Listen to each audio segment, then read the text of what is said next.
van Rem Koolhaas. Nu staan we in Seattle. We gaan naar binnen.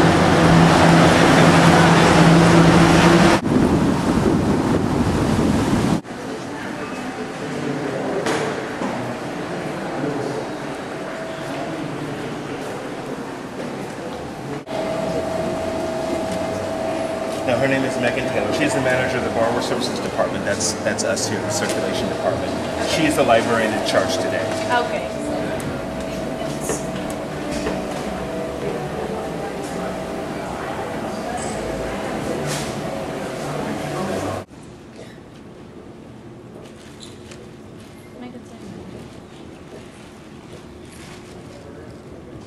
The third library building on this site. The first one was a Carnegie library, and then during the time that this was being built, we actually moved down to the convention center.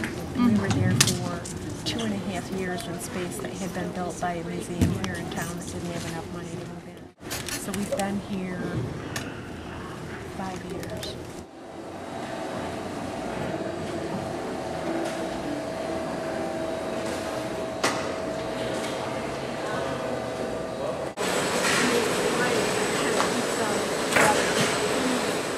What else is cool about working in a library?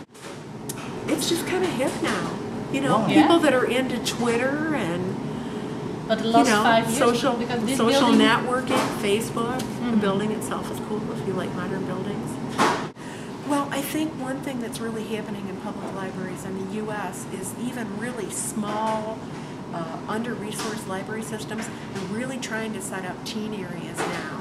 Okay. Even if it's just a little area where they kind of have half shelves and stuff, because the experience of downtown public libraries is that you really lose those kids, you know?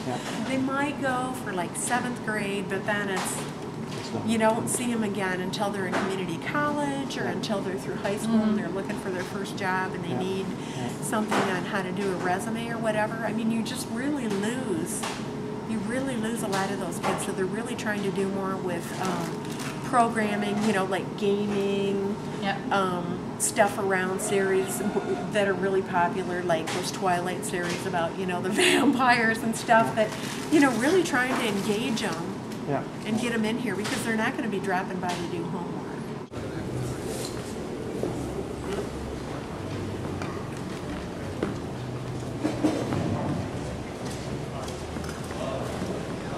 Iets van je graving, Fokker?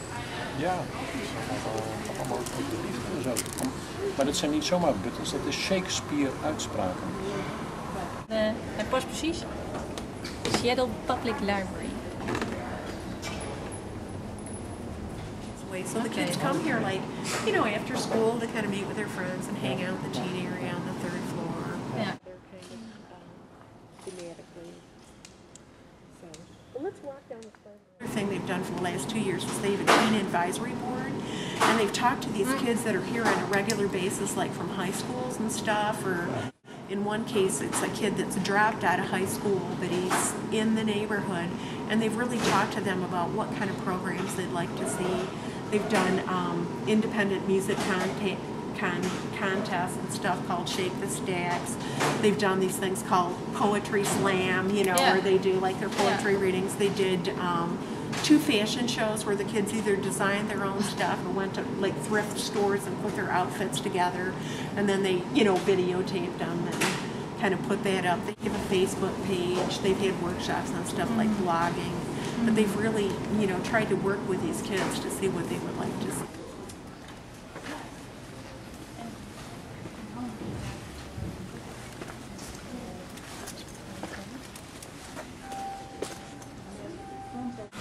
And how is the trend with e-books?